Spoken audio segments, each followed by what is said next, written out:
आसमान से बारिश हो रही थी, लेकिन उसके नीचे खड़ा आदमी बिल्कुल हिल भी नहीं रहा था। ब्लैक कोट पहना वोंगलिंग बयान के अंडरवर्ल्ड का बिना ताज का राजा था।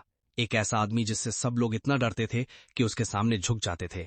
लेकिन ये शॉकिंग सच है, ये बेजबान बॉस कभी अपने पूरे स्कूल का सबसे बड़ा लूजर था।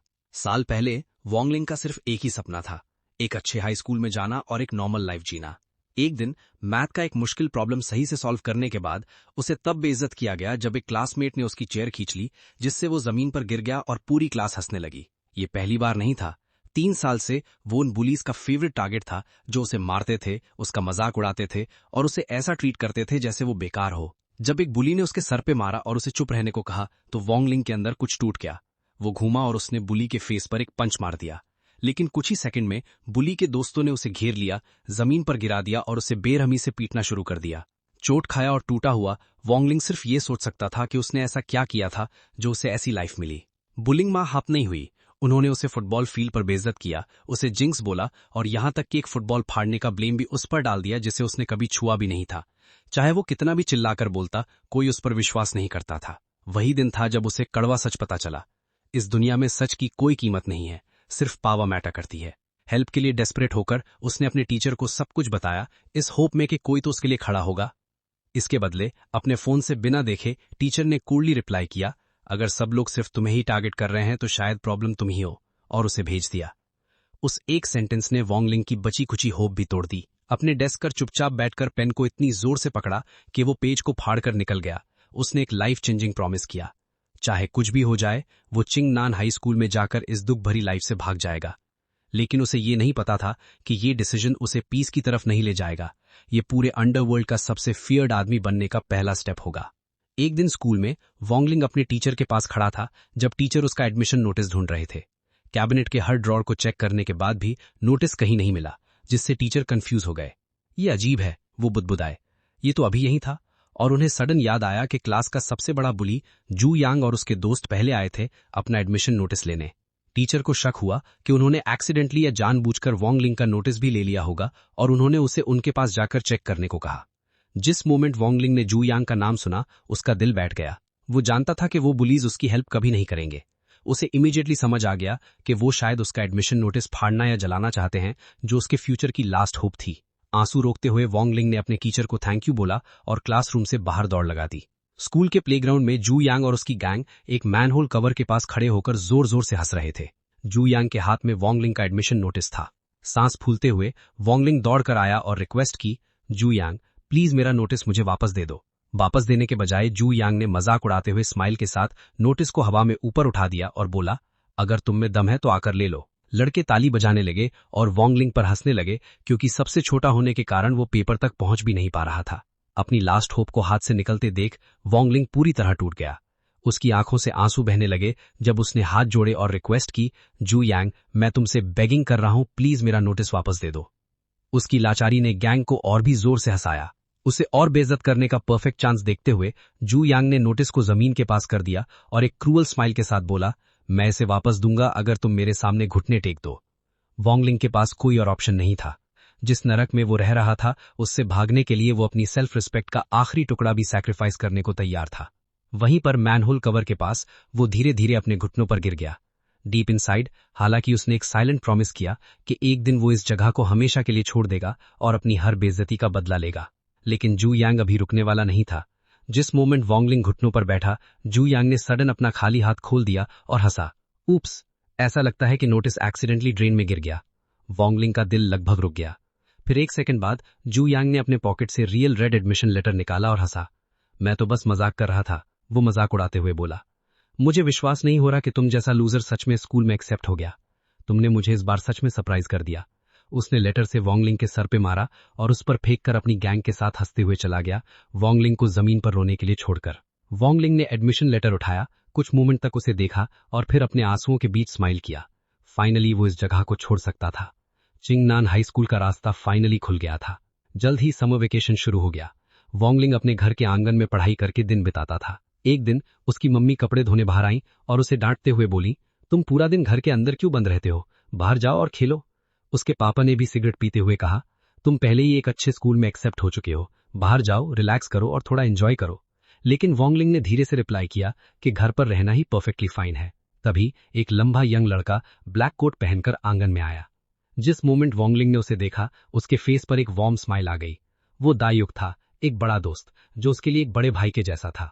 युग ने उसे बताया कि वो कोनक्कुन नान वोकेशनल कॉलेज में पढ़ता है, जो वॉन्गलिंग के नए स्कूल के बिल्कुल पास है। क्यूरियस होकर वॉन्गलिंग ने उससे पूछा कि शहर और स्कूल कैसा है। युग ने स्माइल किया और एक्सप्लेन किया कि उस एरिया में बहुत सारे इंटरनेट कैफेज, फूड स्ट्रीट्स और बसेस हैं जो घूमना आसान बनाती हैं। जाने से पहले युग ने वॉन्गलिंग के शोल्डर पर एक भरोसेमंद हाथ रखा और कहा, अगर तुम्हें चिंगनान हाई स्कूल में कभी कोई प्रॉब्लम हो तो मुझे कॉल करना याद रखना। युग के जाने के बाद वॉन्गलिंग डीप थॉट में पड़ गया। उसे याद आया कि मिडिल स्कूल में एक और लड़के ने भी उसकी हेल्प करने का प्रॉमिस किया था, लेकिन बाद में वही पर्सन उससे प्रोटेक्शन मनी मांगने लगा था। उस मेमोरी को भुलाकर वॉन्गलिंग ने अपने आप को कन्विंस किया कि चिंगनान हाई स्कूल सिटी के टॉप स्कूल्स में से एक है। वहां भला किस तरह की प्रॉब्लम हो सकती है? श्योरली वहां सभी लोग हार्ड वर्किंग स्टूडेंट्स होंगे जो पढ़ने आए हैं। अपने दुख भरे पास्ट को पीछे छोड़ने के लिए वॉन्गलिंग ने एक नई स्टार्ट के लिए अपने आप को रेडी किया। फाइनली स्कूल का पहला दिन आ गया। एक भारी बेडरोल और बैग्स उठाए वॉन्गलिंग अपने पेरेंट्स के साथ बस स्टॉप पर खड़ा था। जैसे ही बस आई, उसकी मम्मी ने उसे जल्दी से अंदर भेजा, इस डर से कि वो रजिस्ट्रेशन के लिए लेट ना हो जाए। बस में बैठकर वॉन्गलिंग को थोड़ा ऑकवर्ड फील हुआ जब उसने अपने पेरेंट्स को अपना पूरा लगेज उठाने में स्ट्रगल करते देखा। जब वो फाइनली चिंगनान हाई स्कूल पहुंचे तो उसके शानदार कैंपस को देखकर उसके पापा की आंखों में आंसू आ गए। उसकी मम्मी रजिस्ट्रेशन काउंटर पर गई और पूछा कि फ्रेशमैन वॉन्गलिंग का डॉर्म रूम कहाँ है। स्टाफ मेंबर ने रिप्लाई किया, बिल्डिंग नंबर 3, रूम नंबर 203। वहां बेड पहले से दिए गए हैं तो अपना बेडिंग लाने की कोई जरूरत नहीं थी। ये सुनकर वॉन्गलिंग के पापा को थोड़ा डिसअपॉइंटमेंट हुआ कि वो इतना सारा लगेज बिना किसी वजह के इतनी दूर उठाकर लाए। उसकी मम्मी ने वॉन्गलिंग को पहले अंदर जाने को कहा जबकि वो घर वापस जा रहे थे, और प्रॉमिस किया कि वो बाद में उससे मिलने वापस आएंगे। वॉन्गलिंग ने अपने नए क्लासरूम में एंटर किया, वार्मली स्माइल किया और सभी को अपना इंट्रोडक्शन दिया। वो जल्द ही जांग और लीना नाम के 2 फ्रेंडली क्लासमेट्स का दोस्त बन गया। फिर उसकी नजर एक बहुत ही ब्यूटीफुल लड़की पर पड़ी जो पिंक जैकेट पहनी हुई थी। अपनी करेज इकट्ठा करके वॉन्गलिंग वहां गया, अपना इंट्रोडक्शन दिया और लड़की ने स्वीटली स्माइल करके अपना नाम शकू बताया। तभी स्कूल स्पीकर्स पर एक अनाउंसमेंट हुआ जिसमें सभी फ्रेशमैन को अपनी स्टूल्स लेकर ओपनिंग सेरेमनी के लिए स्कूल ग्राउंड पर इकट्ठा होने को कहा गया। चांस देखकर वॉन्गलिंग ने पोलाइटली शकू से पूछा कि क्या वो उसकी स्टूल उठाने में हेल्प कर सकता है। उसने उसे थैंक यू बोला और दोनों एक साथ ग्राउंड की तरफ चल दिए। जब वो सेरेमनी में बैठे थे, शकू से आने वाली जेंटल फ्रेग्रेंस ने वॉन्गलिंग की धड़कन बढ़ा दी। उसने सीधे आगे देखने का नाटक किया, लेकिन हर कुछ मोमेंट्स में वो सीक्रेटली उसे ही देखता था। सेरेमनी खत्म होने के बाद वो क्वाइटली एक साथ क्लासरूम वापस आ गए। उस मोमेंट पर वॉन्गलिंग को सच में लग रहा था कि उसकी लाइफ में सब कुछ फाइनली अच्छा होने वाला है, लेकिन उसे कोई आइडिया नहीं था कि इस प्रेस्टीजियस स्कूल के वॉल्स के पीछे एक डार्क और टेरिफाइंग दुनिया छुपी हुई है जो उसकी इमेजिनेशन से भी परे है। सीन क्लासरूम में शिफ्ट होता है जहां वॉन्गलिंग बैठा है। फाइनली वो पीसफुल स्कूल लाइफ जी रहा है जिसका उसने हमेशा सपना देखा था। वो शाइली शकू से पूछता है कि क्या वो अब से एक साथ बैठना कंटिन्यू कर सकते हैं, और वो हैप्पीली अग्री करती है। तभी टीचर अनाउंस करती है कि एक नया स्टूडेंट आज क्लास ज्वाइन करेगा। सब लोग कंप्लेन करते हैं, सोचते हैं कि कोई आज के दिन भी कैसे लेट हो सकता है। सडनली क्लासरूम का डोर खुलता है और एक लंबा हैवी बॉडी वाला इंटिमिडेटिंग लड़का अंदर आता है। उसका नाम अजवांग है। वो अपना इंट्रोडक्शन देते हुए बोलता है कि उसके ग्रेड्स इतने अच्छे नहीं थे कि स्कूल में एडमिशन मिले, लेकिन उसने बास्केटबॉल स्पोर्ट्स कोटा के थ्रू एडमिशन लिया है। उसके स्ट्रांग पर्सनैलिटी और कॉन्फिडेंट एटीट्यूड से इंप्रेस होकर टीचर इमीडिएटली उसे क्लास मॉनिटर बना देती है। पूरी क्लास एंथुजियास्टिकली ताली बजाती है, लेकिन किसी को नहीं पता कि अगला मोमेंट वॉन्गलिंग की लाइफ हमेशा के लिए बदलने वाला है। जिस इंस्टेंट वॉन्गलिंग जू यांग को देखता है, उसका फेस पीला पड़ जाता है और उसका पूरा बॉडी कांपने लगता है। अपने माइंड में पैनिक होकर वो सोचता है कि सब खत्म हो गया। इतनी मेहनत करके भागने के बाद भी मैं उससे दूर नहीं भाग पाया। वो समझ नहीं पा रहा कि जू यांग सेम स्कूल में कैसे आ गया। कुछ मोमेंट्स बाद टीचर अनाउंस करती है कि जिन स्टूडेंट्स के अच्छे ग्रेड्स हैं वो जो चाहे सीट चूज कर सकते हैं।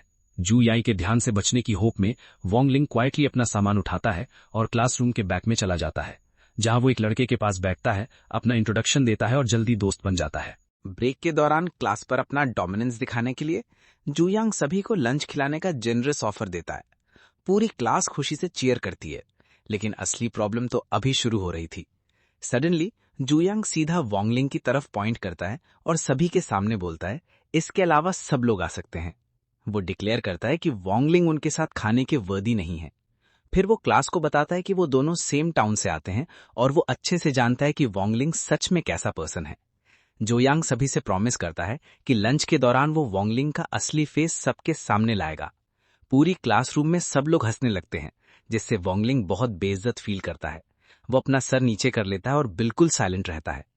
थोड़ी देर बाद शकू उसके पास आती है और गुस्से में पूछती है, तुमने अपने लिए स्टैंड क्यों नहीं लिया? तुमने उसे वापस आंसर क्यों नहीं दिया? वॉन्गलिंग क्वाइटली रिप्लाई करता है कि उसके पास उतना करेज नहीं है, क्योंकि अगर वो एक वर्ड भी बोलेगा तो कॉन्सिक्वेंसेस और भी खराब हो जाएंगे। उसका आंसर सुनकर शकू अपनी डिसअपॉइंटमेंट नहीं छिपा पाती। शकू ने वॉन्गलिंग को देखा और कहा, अगर तुम अपने लिए स्टैंड नहीं लोगे तो कोई और भी तुम्हारे लिए स्टैंड नहीं लेगा।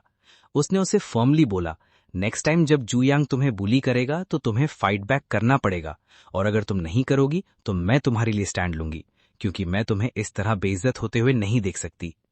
वॉन्गलिंग ये वर्ड सुनकर सरप्राइज हो गया, लेकिन इन बातों ने उसको करेज भी दिया। उसने स्माइल किया और रिप्लाई किया, तुम्हें ऐसा नहीं करना पड़ेगा, मैं उससे खुद डील कर लूंगा। ये सुनकर शकू खुशी से स्माइल करती है। लेकिन क्या वॉन्गलिंग सच में अपने डर को खत्म करके जूयांग का सामना कर पाएगा, या फिर जूयांग लंच में कोई ऐसा सीक्रेट बताने वाला था जो न्यू स्कूल के पहले ही दिन वॉन्गलिंग की लाइफ डिस्ट्रॉय कर देता? शकू की बातों से एनकरेज होकर वॉन्गलिंग के फेस पर फाइनली एक पीसफुल स्माइल आती है, लेकिन उसे बिल्कुल पता नहीं था कि अगले ही मोमेंट जूयांग अपनी गैंग के साथ वहां आ जाएगा। गुस्से में दिखते हुए जूयांग ने डिमांड किया कि शकू उससे क्या बोल रही थी। नर्वसली वॉन्गलिंग ने रिप्लाई किया, कुछ नहीं। ऑब्वियसली जूयांग को यकीन नहीं हुआ। उसका मजाक उड़ाते हुए वो बोला, क्या तुम्हें लगता है तुम कोई हीरो हो? फिर उसने अपना हाथ वॉन्गलिंग के डेस्क पर जोर से मारा और सीधा उसकी आंखों में देखा। लगता है तुम्हारी हड्डियां फिर से पिटने के लिए खुजा रही हैं। डरकर वॉन्गलिंग इमीडिएटली उठा और कॉरिडोर में भाग गया। भागते हुए उसने अपने माइंड में सोचा, शायद ये डरपोकपना है, लेकिन वहां खड़े होकर पिटने से तो बेहतर ही है। लेकिन जब उसने पीछे मुड़कर देखा तो उसने एक इंपॉर्टेंट चीज नोटिस की।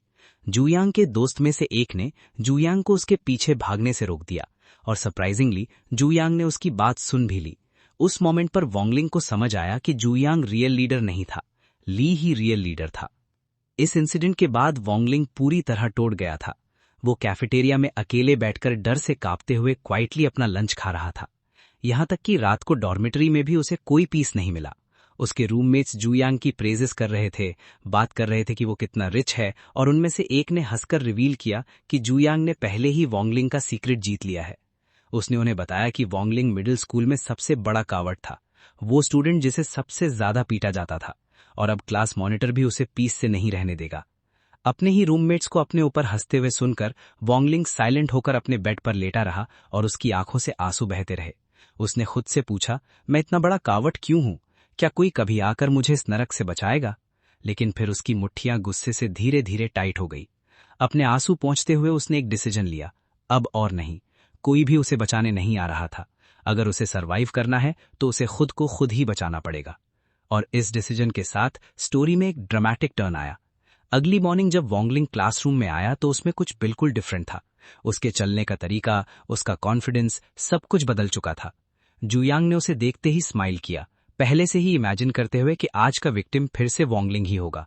लेकिन इस बार डर का छोटा सा ट्रेस भी दिखाए बिना वॉन्गलिंग कामली चलते हुए गया और अपने दोस्त लियू जियोंग के पास बैठ गया। यहां तक कि जियोंग ने भी नोटिस किया कि वॉन्गलिंग आज एक डिफरेंट पर्सन लग रहा है।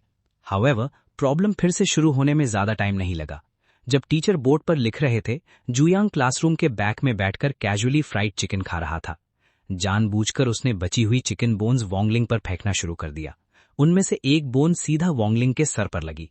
जूयांग पूरी क्लास के सामने जोर जोर से हंसने लगा। इस बार वॉन्गलिंग का डर प्योर रेज में बदल गया।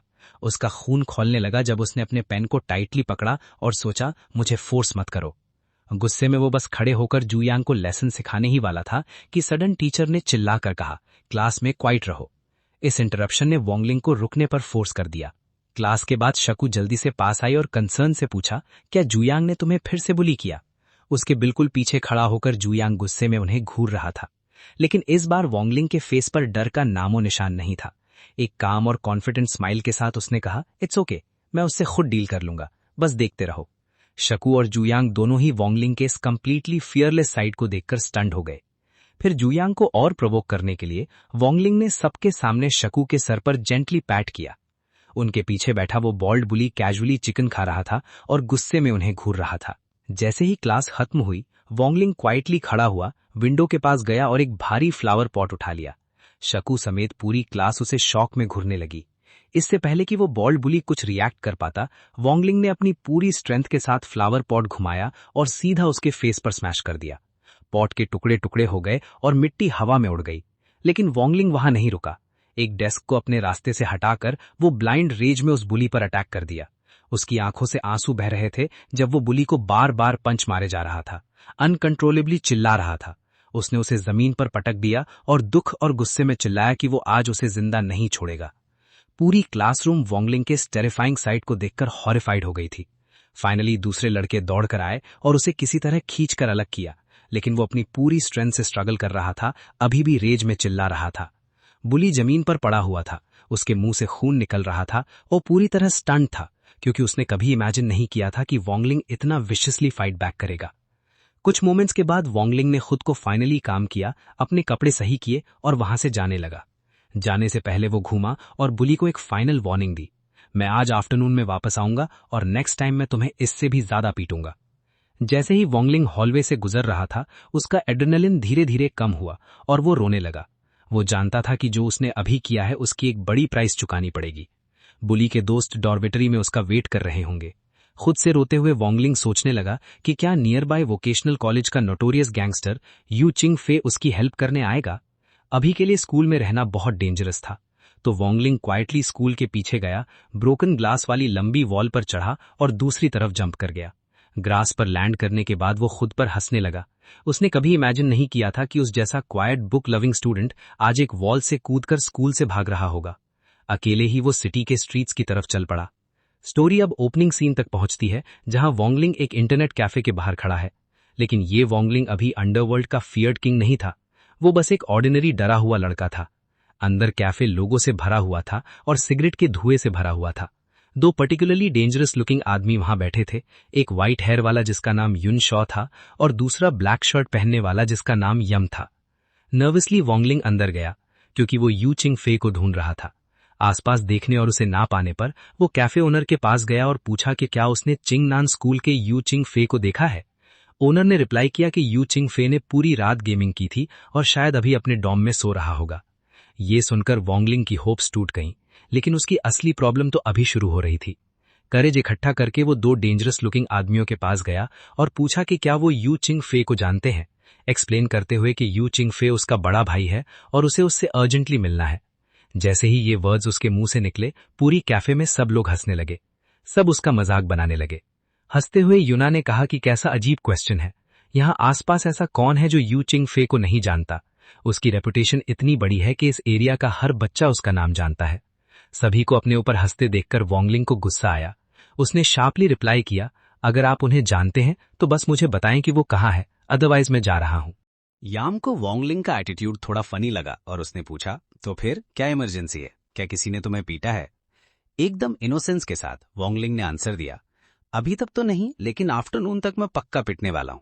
कैफे में सभी लोग जोर जोर से हंसने लगे। वोंगलिंग ने डेस्परेटली उनसे बेगिंग की कि वो उसे जल्दी से बता दें, क्योंकि अदरवाइज वो आज का दिन सर्वाइव नहीं कर पाएगा। उसके हेल्पलेस लुक को देखकर मैंगलोंग यांग को फाइनली उस पर तरस आया और उसने कहा, ठीक है, मैं तुम्हें यू चिंग फे के पास ले चलता हूं। दोनों कैफे से एक साथ निकल गए।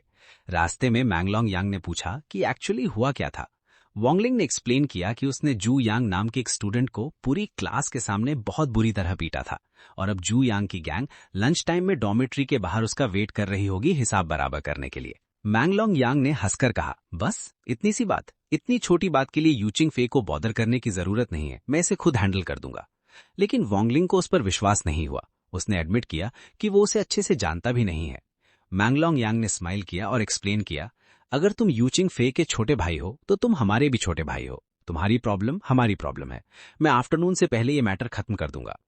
जब वोंगलिंग सोच ही रहा था कि एक आदमी अकेले इतने सारे लोगों से कैसे डील करेगा, तभी उसने देखा कि मैंगलोंग यांग ने स्ट्रीट के दूसरी तरफ चिल्लाया, याजीन इधर आओ।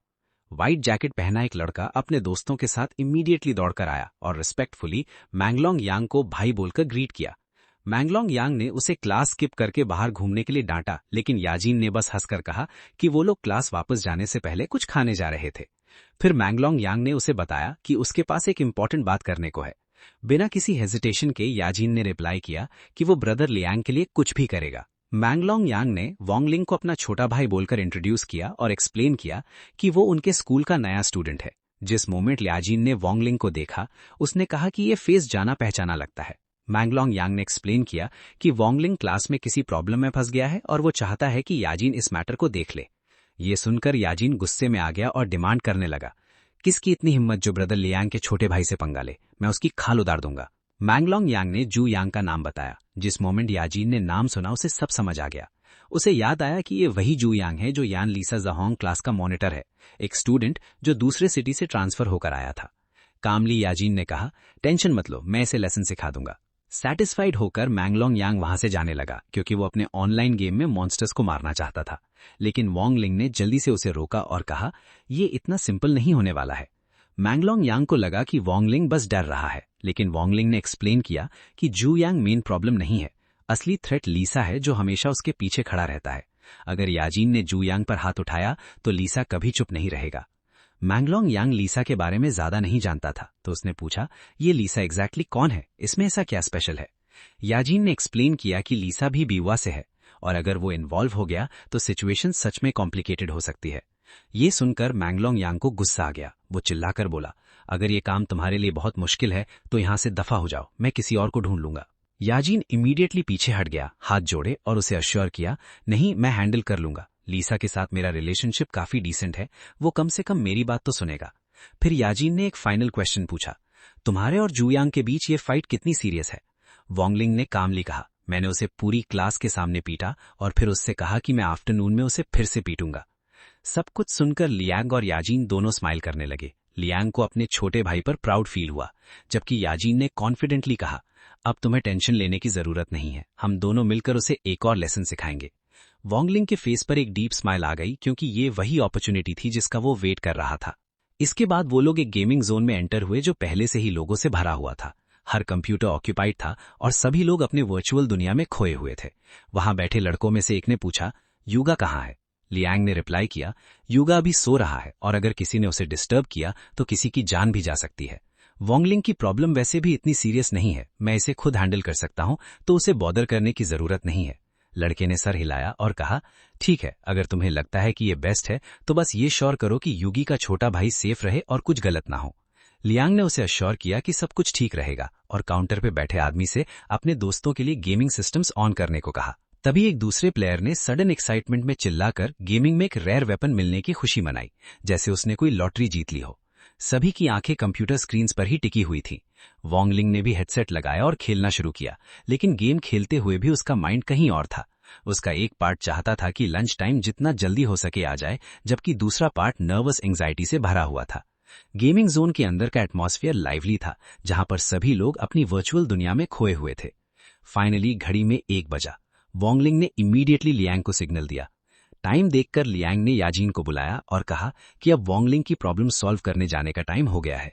लेकिन याजीन ने कैजुअली अपने हेडसेट का एक साइड हटाया और रिप्लाई किया, इतनी जल्दी क्या है, मुझे पहले इस मॉन्स्टर को खत्म करने दो। स्कूल अभी अभी खत्म हुआ है और जू यांग की ग्रुप पहले खाना खाने जाएगी, फिर डॉम वापस आएगी, उन्हें कम से कम आधा घंटा और लगेगा। ये सुनकर लियांग थोड़ा रिलैक्स हुआ।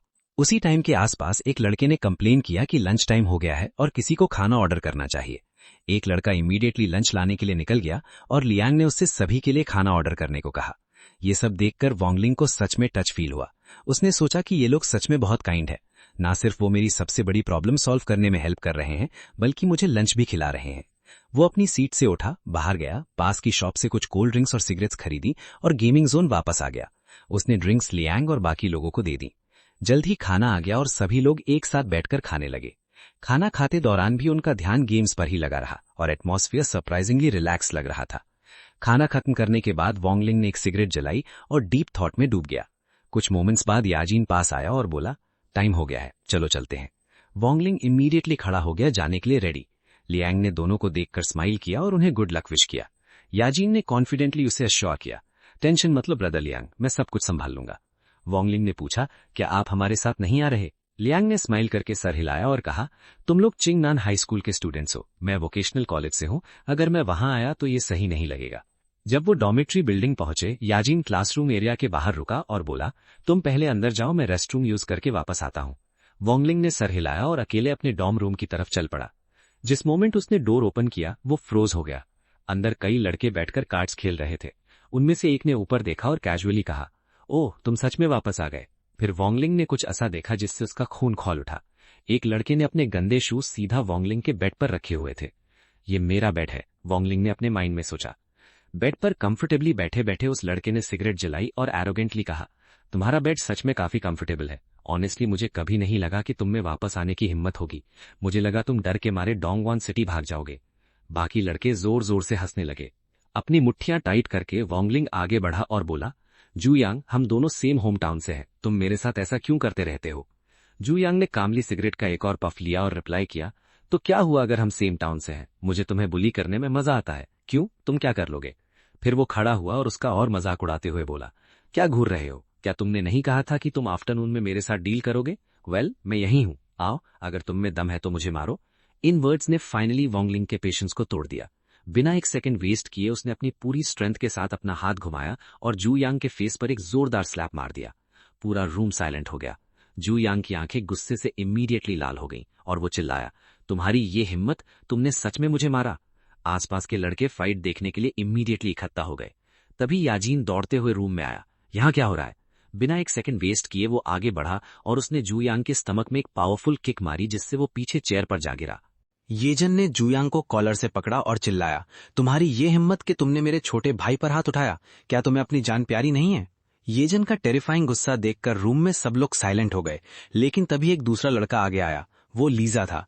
उसने येजन का हाथ पकड़ा और कामली पूछा, येजन क्या तुम्हें पता भी है कि यहाँ एक्चुअली हुआ क्या है। फिर लीजा ने बोलना कंटिन्यू किया, ये कोई जस्टिस नहीं है, ये बुलिंग है। उसने मेरे छोटे भाई के बेड पर अपने गंदे पैर रखे थे। लीजा ने कोल्डली रिप्लाई किया, शायद, लेकिन वोंग हाओ ने ही ये सब पहले शुरू किया था। ये सब तब शुरू हुआ था जब वोंग हाओ ने क्लासरूम में जूयांग को पीटा था। येजन ने इमीडिएटली फायर बैक किया, तो क्या हुआ, क्या जूयांग ने वोंग हाओ के सर पर चिकन बोन्स नहीं फेंके थे। ऐसी चीज कौन टॉलरेट करेगा। अगर मैं उसकी जगह होता तो मैं जूयांग का सर उसके शोल्डर से अलग कर देता। वोंग हाओ ने तो बस एक स्लैप मारा, उसने तो मर्सीफुली काम लिया। सिचुएशन को काम करने की कोशिश करते हुए लीजा ने कहा, चाहे जो भी हुआ हो, वायलेंस फिर भी गलत है। वोंग हाओ को अपने किए का आंसर देना पड़ेगा। येजन ने गुस्से में रिप्लाई किया, किसका आंसर। वोंग हाओ एक सिंपल ऑनेस्ट बंदा है और तुम लोग उसे हर दिन बुली करते हो। क्या तुम्हें उसे टॉर्मेंट करने में इतना मजा आता है। लीजा ने फ्राउन किया और कहा, हमने उसे कब बुली किया। जूयांग तो बस उसके साथ मजाक कर रहा था और वोंग हाओ ने ओवर रिएक्ट कर दिया। लीजा की तरफ फिंगर पॉइंट करते हुए येजन ने बोला, किसी के सर पर चबाई हुई चिकन बोन्स फेंकना तुम्हारा मजाक है। लीजा हम दोनों ने रियल वर्ल्ड काफी देख लिया है, मुझे ये चाइल्डिश एक्सक्यूजेस मत दो। थोड़ा काम होने के बाद लीजा ने कहा, ठीक है पहले जूयांग को छोड़ो। जब बात यहां तक पहुंची गई है तो दोनों साइड्स एक एक स्टेप पीछे क्यों नहीं हट जाती हैं। मेरा ये फेवर करो और इस मैटर को यहीं सेटल करते हैं, तुम्हें क्या लगता है। तभी जूयांग ने सडन इंटरप्ट किया और येजन की तरफ देखा। कितना, उसने पूछा। कंफ्यूज्ड होकर येजन ने फ्राउन किया, क्या मतलब कितना, क्या कितना। यहां तक कि लीजा भी सरप्राइज दिखा। जूयांग ने तभी चिल्लाया, वोंग हाओ इधर आओ, मुझे बताओ उन्होंने तुम्हें कितना पे किया है। उन्होंने जो भी ऑफर किया है मैं तुम्हें उसका डबल देने को रेडी हूं। जिस मोमेंट येजन ने वो वर्ड सुने उसका गुस्सा एक्सप्लोड हो गया। उसने जूयांग के फेस पर एक और स्लैप मारा और चिल्लाया, गया तुम्हारा पैसा तेल लेने। तुम मुझे क्या समझते हो, वोंग हाओ मेरा भाई है, समझे, मेरा भाई। सिर्फ तुम्हारे पास थोड़ा पैसा है तो तुम्हें लगता है कि तुम कुछ भी खरीद सकते हो। लगता है तुमने लीजा को भी खरीदकर अपना लैपडॉग बना लिया है। मुझे बताओ तुमने उसे अपनी साइड खड़े करने के लिए कितना पे किया। लीजा ने इमीडिएटली उनके बीच में आकर येजन का हाथ पकड़ा और कहा, येजन अब बहुत हो गया, मैंने तुम्हें काफी रिस्पेक्ट दी है लेकिन अब तुम लाइन क्रॉस कर रहे हो। अगर वोंग हाओ तुम्हारा भाई है तो जूयांग भी मेरा भाई है। जिस तरह तुम उसे पीट रहे हो वो सही नहीं है। हमारे लिए बेहतर होगा कि हम बैठकर इसे सेटल करने की बात करें। ये कॉन्स्टेंटली फाइट करना किसी के लिए अच्छा नहीं है। क्या तुम अग्री नहीं करते येजन। मैं भी तो वही करने की कोशिश कर रहा था, लेकिन तुम्हारे सो कॉल्ड भाई ने ही पैसे की बात शुरू की। क्या तुम्हें सच में लगता है कि मैं कोई ऐसा बंदा हूं जिसे खरीदा जा सकता है। थोड़ा स्माइल करते हुए लीजा ने कहा, ठीक है वो सब भूल जाओ, हम सब क्लासमेट्स हैं, हमें हर दिन एक दूसरे के सामने आना है। अगर तुम मुझसे पूछो तो वोंग हाओ को बस जूयांग से अपोलोजाइज कर लेना चाहिए, फिर हम सब मिलकर लंच करेंगे, ये पूरा मैटर यहीं खत्म हो जाएगा। लेकिन येजन ने फर्मली रिफ्यूज कर दिया। वोंग हाओ ने कुछ गलत नहीं किया है, मैं अपनी आखिरी सांस तक उसके साइड खड़ा रहूंगा। उसके अपोलोजाइज करने का तो सवाल ही नहीं उठता, और एक साथ खाना खाने का तो बिल्कुल भी नहीं। फिर लीजा जूयांग की तरफ घुमा और पूछा, अब तुम्हारी बारी है, तुम क्या करना चाहते हो। जूयांग ने गुस्से में कहा, मुझे वोंग हाओ की अपॉलॉजी नहीं चाहिए और ना ही मुझे उसके साथ खाना खाना है, मुझे बस एक 1-on-1 फाइट चाहिए। लीजा ने स्माइल किया और रिप्लाई किया, ये तो फेयर इनफ है। ये जन, क्यों ना हम दोनों इससे बाहर रहें और उन्हें अपना स्कोर खुद सेटल करने दें। उस मोमेंट पर वोंग हाओ आगे बढ़ा। उसने जू यांग को देखा, जिसका मैसिव बिल्ड उसे एक बैर जितना स्ट्रांग बना रहा था। ये जन ने इमीडिएटली चिल्लाया, तुम एक बैर जैसे लगते हो। तुम्हें क्यों लगता है कि तुम वोंग हाओ से 1-on-1 फाइट कर सकते हो? अगर तुम में दम है तो मुझसे फाइट करो, मैं तुम्हें यहां से जिंदा नहीं जाने दूंगा। जू यांग ने रिप्लाई किया, मैं तुमसे फाइट नहीं कर रहा हूं, मैं सिर्फ वोंग हाओ से फाइट कर रहा हूं, जब तक कि वो डर ना गया हो। वोंग हाओ ने एक डीप ब्रेथ ली और कामली कहा, मैं एक्सेप्ट करता हूं। वो जानता था कि उसकी वीकनेस ही वजह थी कि वो इतने सालों से बुली होता आया था। अगर वो सच में स्ट्रॉन्गर बनना चाहता था तो उसे करेज ढूंढना ही पड़ेगा। ये एक ऐसी बैटल थी जिसे वो अवॉइड नहीं कर सकता था। वरीड होकर येजन ने वोंग हाओ को शोल्डर से पकड़ा और कहा, वोंग हाओ, तुम्हें उसे अकेले फाइट करने की जरूरत नहीं है। लेकिन वोंग हाओ ने एक स्माइल किया, जेंटली येजन का हाथ हटाया और रिप्लाई किया, मुझे इसे अकेले हैंडल करने दो। दोनों लड़के रूम के सेंटर में आकर एक दूसरे के सामने खड़े हो गए, जबकि बाकी सभी लोग साइड में हट गए। येजन ने आगे आकर रूल्स अनाउंस किए। रूल नंबर 1, कोई हेयर नहीं खींचेगा।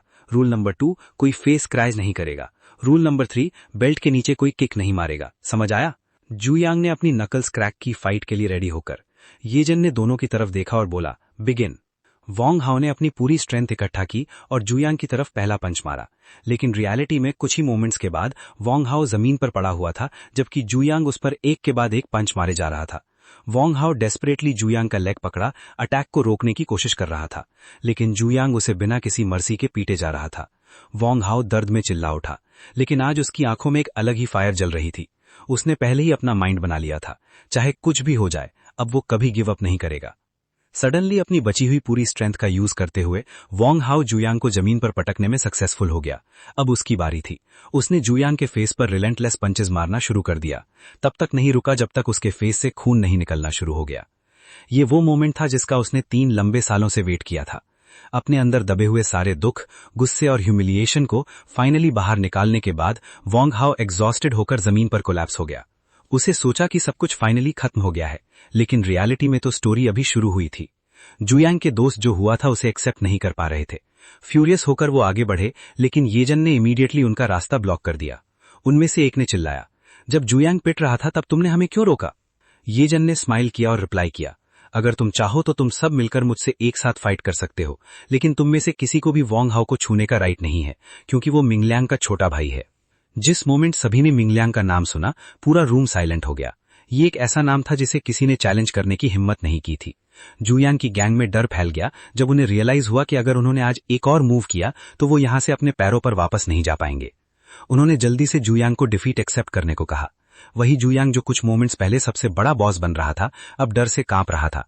कोई और चॉइस ना होने की वजह से उसने अपना सर झुकाया, वोंग हाओ के सामने बाव किया और अपोलोजाइज किया। येजन ने भी वोंग हाओ की तरफ घूमकर कहा, बहुत हो गया, इसे यहीं खत्म करो। वो अब ऐसा करने की हिम्मत कभी नहीं करेगा। उन वर्ड्स को सुनकर वोंग हाओ की दुख भरी मेमोरीज वापस आ गईं। कैसे जूयांग ने सबके सामने उसके सर पर खाना फेंका था, उसे बेइज्जत किया था और यहां तक कि उसे जमीन पर घुटने टेकने पर फोर्स किया था। 3 साल की ह्यूमिलिएशन एक सिंगल अपॉलॉजी से कैसे इरेज हो सकती थी? वोंग हाओ की आंखें भर आईं, लेकिन इस बार वो दर्द के आंसू नहीं थे, वो बदले के आंसू थे। फिर वोंग हाओ ने कुछ ऐसा किया जिसे सब लोग शॉक हो गए। जूयांग और बाकी लोगों की तरफ देखते हुए उसने कहा, अगर तुम लोग अभी भी फाइट करना चाहते हो तो कर सकते हो। फिर उसने चिकन का एक बड़ा पीस उठाया और बिल्कुल वही चीज की।